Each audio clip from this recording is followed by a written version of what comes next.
was my family. I've always been Nots Kauntija fans. From the late 1880s, my family, I can trace my family back to being Nots Kauntija fans. So almost probably back to the beginning of the club. My family were always Nots Kauntija. So the beginning of the club, it's the oldest club in the world. Yeah, from 1862. My great-grandma was born in 1883, and I know that I think her father supported Nots Kauntija. So it was always something you had to do. You was told, but you were happy you were told.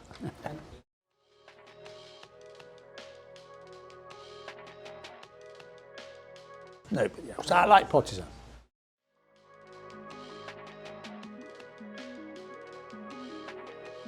In 2011, I went to see England versus Montenegro, and we met some people in Podgorica called, Nico, Džulijan, Vlad, Darko, and some other guys, Mirko. Mirko supports the local team in Podgorica, as you know, and so we have stayed friends with them, and we carried on supporting Partizan. When I met them in Podgorica in 2011, I told them that Tony also, he was a Partizan fan. So this is how we're still friends with him.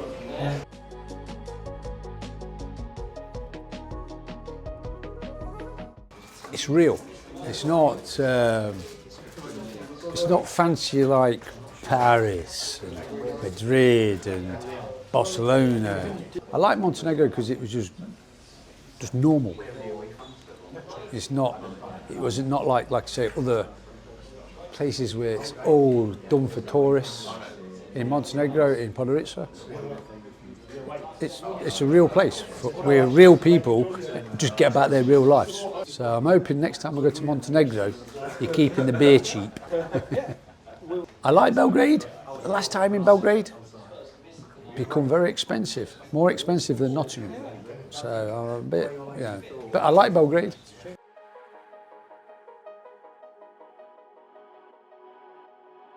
Of course, I'm not going to support a team that plays in red and white, or in red.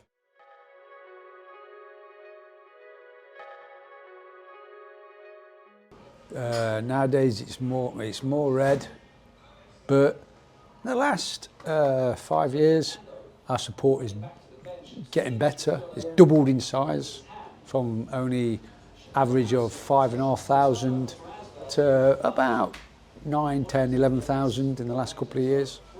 And a lot of young people have started supporting Nots Kauntija again.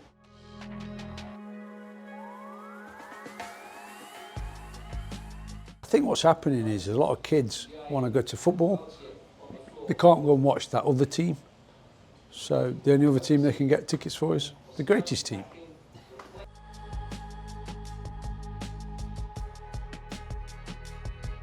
I'm immensely proud of the fact, there's a smaller, there's about 4 or 5 amateur teams that they say they're older.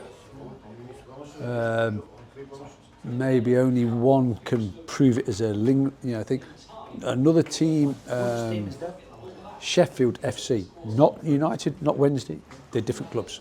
Sheffield FC, there's another team from Sheffield called Hallam, but they stopped for 1 year. They stopped for 1 year, so they weren't continuous. Okay. And then there's Cray Wanderers from London, but the history, trying to prove it's not. And there's a team from North Nottinghamshire called Worksop Town. They say they're 1861. Can't prove it. These are amateur teams. These are teams that have never been professional, never played in the Football League, really low leagues. So we're the oldest team that's been a professional club and started in the English League in 1888.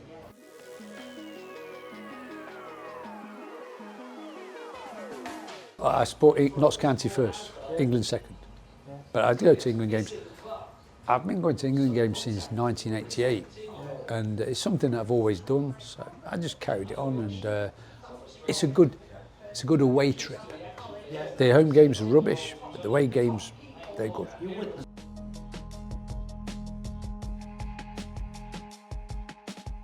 Well, for a match worn shirt, I think the most I've ever paid is £550. The shirt came from Uruguay.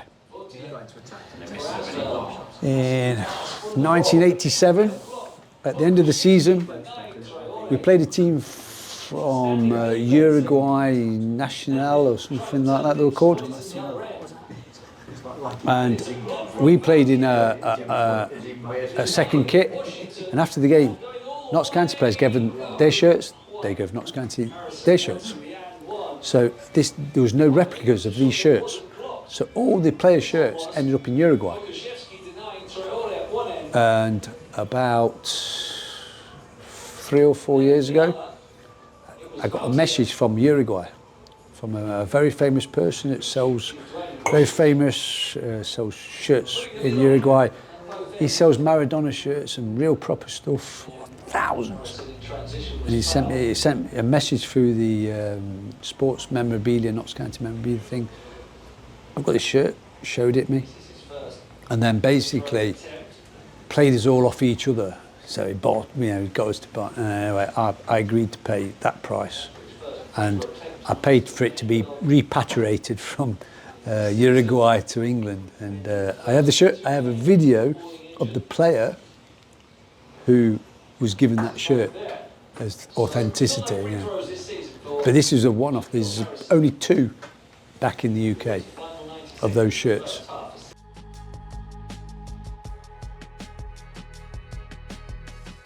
In 1994.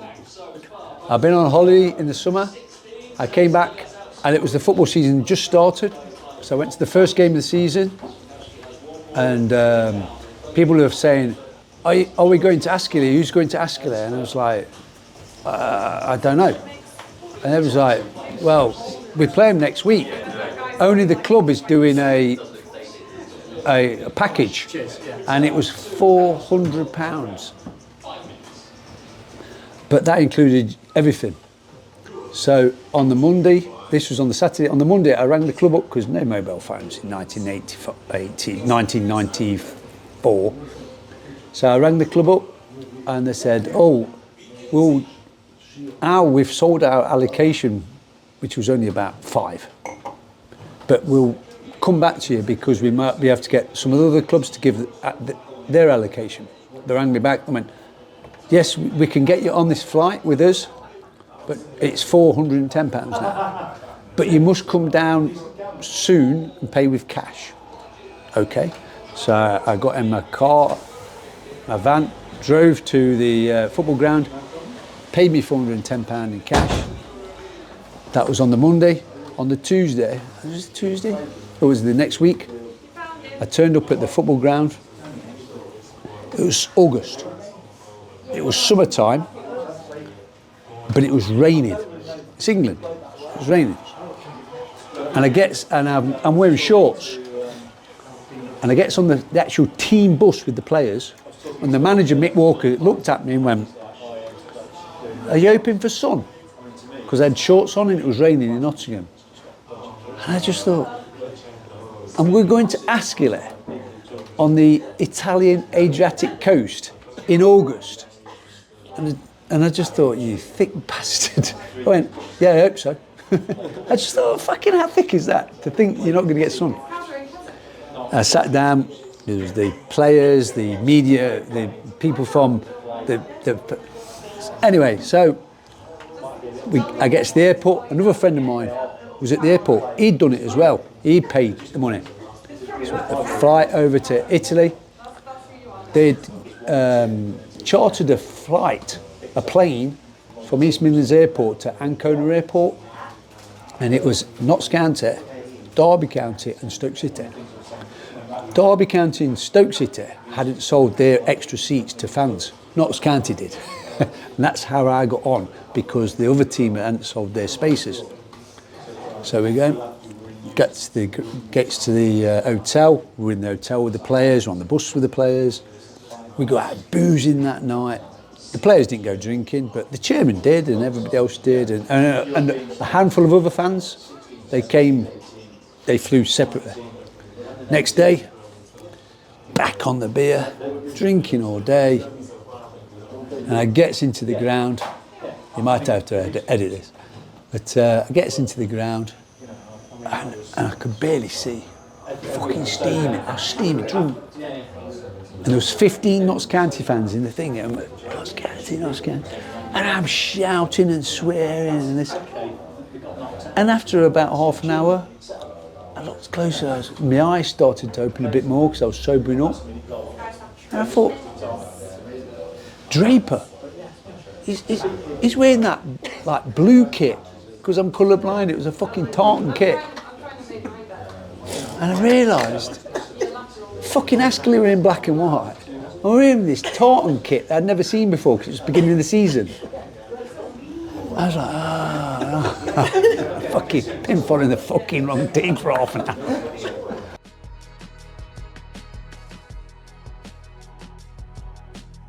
I keep an eye on their games. One thing I have not seen is Partizan playing an away game in Serbia. So I wanted to go and do that.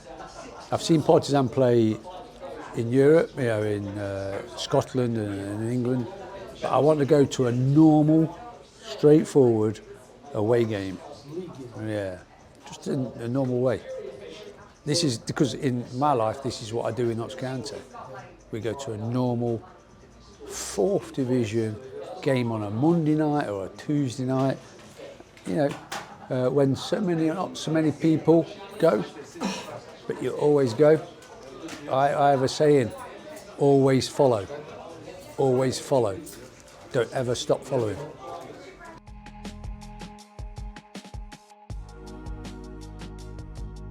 Well, I'm going to keep alive and running until I die.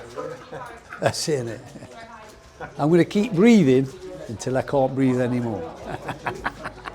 I'm going to keep going to football until I die.